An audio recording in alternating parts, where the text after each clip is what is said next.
आज के टाइम में बहुत सारे जेंजी और भी बहुत सारे लोग बीजेपी को हेट करती है। अब वो उन लोगों का खुद का आइडियोलॉजी है, वो लोग जिसे चाहे हेट कर सकती है, जिसे चाहे सपोर्ट कर सकती है। ये एक डेमोक्रेसी है। लेकिन बीजेपी के बारे में एक फैक्ट है जो आप लोग झुटला नहीं सकते हो। ये जो वीडियो आप लोगों को दिख रहा है ना, इसमें एक इंडियन आर्मी का बंदा है जिसको नक्सलाइट्स ने कैप्चर करके रखा है।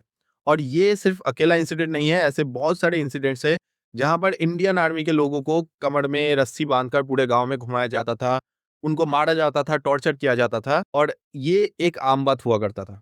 और अब ये वाला वीडियो देखो, इसमें जो बंदा आप लोगों को दिख रहा है, उसका नाम है मधाई पात्रा। ये एक नक्सलाइट लीडर है, 2006 से एक्टिव था और जब 2026 में बीजेपी बंगाल में पावर में आती है, तो उसके तुरंत बाद इसने सरेंडर कर दिया। अब ऐसा क्यों हुआ? वो तो 2006 से एक्टिव था और सिर्फ यही नहीं, और भी जितने भी नक्सलाइट लोग और जो लीडर थे, उन्होंने भी सरेंडर कर दिया। और रिसेंटली 2026 में हमारे होम मिनिस्टर अमित शाह जी ने भी ये कहा है कि जो नक्सलाइट का प्रॉब्लम है वो हमारे देश से खत्म हो चुका है। तो बात यह है कि ये खत्म बीजेपी के अंडर में क्यों हुआ?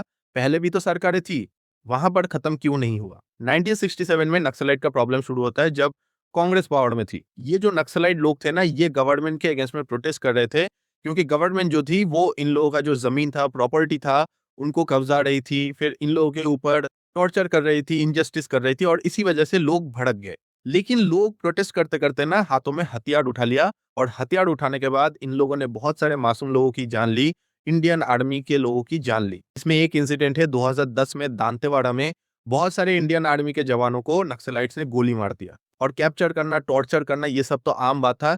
ऐसे टैक्टिक्स वो लोग हमेशा यूज करते थे गवर्नमेंट से अपनी बातें मनवाने के लिए, और वही आज का टाइम है जो नक्सलाइट्स है वो खुद आकर सरेंडर कर रहे हैं। क्या ये डर की वजह से है? हो सकता है।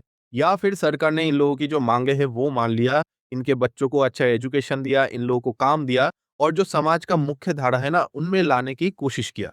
और इसी वजह से शायद ये लोग भी समझ गए हैं कि अब लड़ाई करके कोई फायदा नहीं है। अगर देश के साथ आगे बढ़ना है तो जो पुराना मेंटालिटी है वो छोड़ना पड़ेगा और हम लोगों को भी आगे बढ़ना पड़ेगा। अब इसमें आप लोग कुछ भी सोच सकते हो, या तो डर या फिर सरकार का सपोर्ट, कुछ भी, जो भी आपका मन करे। लेकिन ये फैक्ट आप लोग इग्नोर नहीं कर सकते हो कि बीजेपी के टाइम में नक्सलाइट जो है वो खत्म हो चुका है।